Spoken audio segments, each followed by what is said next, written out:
What is up, everybody? It is the True Epic Gamer here, and we are back with another UFO 50 guide, this time on Ninpek, but the cherry version. So let's start out with the most basic information there is. How do you beat the game the cherry way? First, you're going to have to beat the game normally, and then the game is going to start you back from the beginning, but this time it's going to be a much harder version of the game, and you have to beat that as well.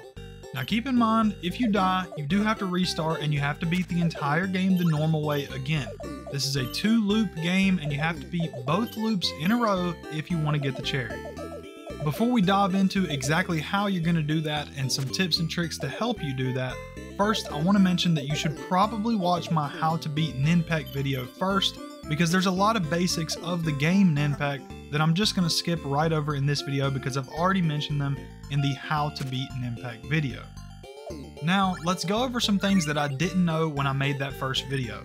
One thing I didn't know for sure is how the sandwiches spawned on the map. And the way that works is there's a set location on the map. When you stand in that location, the sandwich will spawn in a set location. So, if you ever see a sandwich spawn in, just pay attention to where you are when it spawns in, and it'll be in that exact same spot every single time in the first loop and the second loop of the game. Now, some of you guys are probably wondering, why would I want to worry about the sandwiches? How does that help me beat the game? And the way that helps you beat the game is, since the sandwiches are worth 500 points each, it's going to help you get to your extra lives much quicker than you normally would be able to. There are a few spots on the map where extra lives just spawn on their own, but also if you get 3,000 points, 7,000 points, 12,000 points, or every 5,000 points after that, it will give you an extra life. Obviously, I don't need to explain to you guys why extra lives are important. Every extra life you have is just another shot for you to get through the game. Another area in the map that really helps with your score, and you might be underestimating it, is this little bonus level type area. You'll notice that if you collect a certain amount, it'll change to a different little object, and each time you make it change, it gives you more points. So if you can get those little coffee things to appear quicker by collecting the other ones earlier, you'll notice you'll get an extreme amount of points by collecting a ton of those. Now, the last way I want to talk about getting points, and what has to be the most secretive way to get points in the game, is you'll notice when you get to these little triangle pogo stick like enemies, that if you can manage to make them stay on screen and hop a certain amount of times, they'll actually turn into a crown, which is also worth 500 points. So the more you can make that happen, the better. But I will mention, don't kill yourself over this, because it can be quite difficult training those guys around without dying to them, because you can't travel underneath them or they'll just suicide bomb straight down. So you have to jump over them if they're in your way, if you want to keep them alive. If you're really focusing on points really hard, there are also objects throughout the map that you probably think you can't destroy, but you actually can, such as these little mushrooms or the spike balls in the first and last area, and they'll actually give you 200 points each, but they take a lot of shurikens if you want to destroy them. Now, even though I've spent all this time telling you how to get the highest score you possibly can, another thing that I want to add is that you shouldn't focus on it too much. Focus on it as much as you can while maintaining your lives. If you see a sandwich that's in a really tricky spot and you think you're probably going to die for it, then it's probably not worth it, because 500 points is not worth an extra life. At the end of the day, our goal here is to stay alive, and our only goal is to stay alive and get through both loops of the game. Now let's fast forward to the final boss on the first loop. And I will add that the final boss on the second loop is essentially the exact same thing, and in my opinion, he's a very easy final boss. You just want to stay down low on these platforms, only shoot whenever you have a really easy opportunity. Don't risk your life for it. You have plenty of time to work with here. There's really not much happening. The lasers coming down from the top are definitely the biggest threat, but as you can see, it doesn't take long to defeat him at all. And I made it through there with 3 lives remaining, which is very good, and it's going to leave us a lot of room to work with. Now we're going to go ahead and start our second loop. It's going to start right where you left off. However many lives you had left is how many you're going to spawn in with. All the sandwiches are in the same location. You will notice at the beginning it's going to rain 1-up balloons on you, because they don't want you to start with nothing. So you guys can see, since I already had 3, I'm really going to stack up on them here in a minute.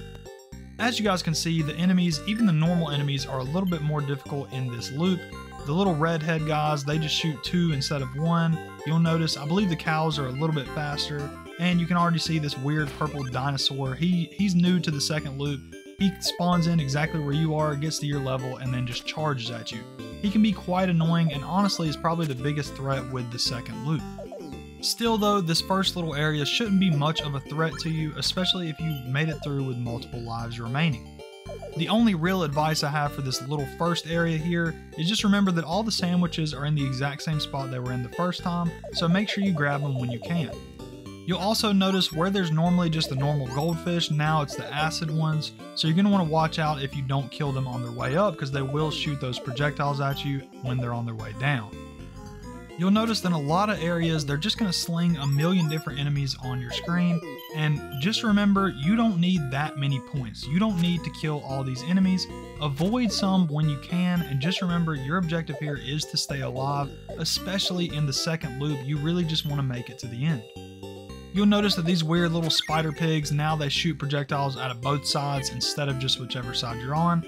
Not too much different though, but it can be quite annoying, especially when there's multiple on screen. Just try and pay as close attention as you can. As you can see here, they got me quite a few times right there. You'll also notice that they always throw the little Barney the Purple Dinosaur at you at the absolute worst moments, and I'm sure that's by design. When it comes to the little purple dinosaur, I would recommend taking them out whenever you can, just because sometimes trying to avoid them can be quite difficult with their weird little wavy pattern when they're charging at you. Of course, same as the first loop, the second loop is even more important to get all these bonus points. You want those extra lives. Now, if you made it all the way to these purple triangle enemies, you want to take these guys out quick in the second loop. You don't want to sit there and try and make them turn into the crown after hopping around too many times. Obviously, you see me, I'm going for this one, but I've got plenty of lives to spare. I would mainly just recommend taking these guys out every chance you get, or just walking underneath them and making them just charge underneath the map. One more tip for the entirety of the second loop and also the first loop is that whenever you do die and you're a ghost, use that to your advantage. Don't spawn yourself in. Take out some enemies. Remember, the screen is scrolling. You're getting closer to the end by the second, so you're invulnerable at that time, so just keep it going as long as you possibly can. Now you notice in this area, instead of having those little toadstools that blow up, you instead have these flying toadstool enemies. They're much more of a threat because they're aiming at you and they're shooting at you over and over again. Whereas the toadstools just blew up once, these guys are going to keep shooting at you, and you'll notice towards the end of this, they're in some pretty terrible spots to really get in your way. The best advice I can really give you for these guys is remember you can take them out, and you can take them out relatively quickly. It's not like they take as many hits as the toadstools did, but if you can't take them out, just stay as far away from them as you possibly can. They are by far the biggest threat in this area. For this little obstacle course area, there's not too much advice I can really give you. Just take your time getting through all these little spike blocks everywhere. Don't worry about taking out too many of these cows unless they're really in your way. And yeah, just take your time, slow down, focus on where you're going, focus on where you're going to be after your double jump. Try not to bump your head on any of these spike blocks. We're getting close now. You're in the home stretch. This is what I'm going to call the final area. You really want to focus on the red octopuses that float around, the little red squids. You want to take those out before they hit the wall, or at the very least you want to pay very close attention to when they're going to hit the wall, because they're going to shoot out projectiles just like the first loop, but you really don't want to die to that all the way here at the end.